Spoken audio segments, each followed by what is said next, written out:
Hey, this is Marcus Washington with a special edition of Three to Make Two. Nico Harrison was fired today by the Dallas Mavericks, and my thing about this is it's just an example of the Dumars just aren't ready to assume what leadership looks like on the NBA level. And so to tell you and explain what I mean by that is, first of all, let's just take the emotion out of trading Luka Doncic.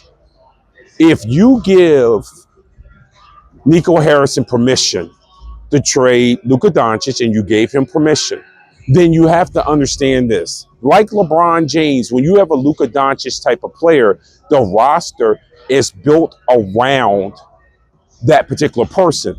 In Doncic's case, it's similar to James Harden. You have a very ball dominant, a high ball dominant player that you can only surround with certain players.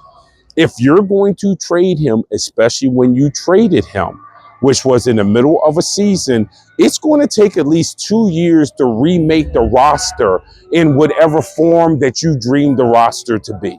It's not going to be instant. It wasn't instant for the Cleveland Cavaliers when LeBron left. It wasn't instant for the Miami Heat when LeBron left. Same thing with the James Harden thing. Doncic and Harden play similar games. One might be more likable than the other, but on the floor, they play similar games. So you have to have those certain people around them. And my thing is this: if you weren't going to give Harrison at least 2 years to flip the roster over, don't let him trade Luka.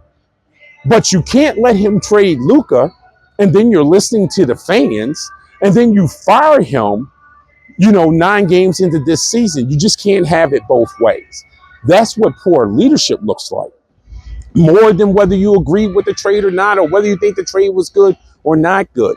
That's what poor leadership looks like. So if you're a Dallas Mavericks fan, you hope this is the first time and the last time this happens, and you hope that the Dumars will look and say, hey, look, man, we got to do things differently. And it starts with us and not just lip service. We have to think these things out before we go ahead and sign off on them. That's why I feel like that's the big takeaway from the Harrison firing. It's not a referendum on the Luka trade. It's a referendum on leadership. It's Marcus Washington, MTC Media.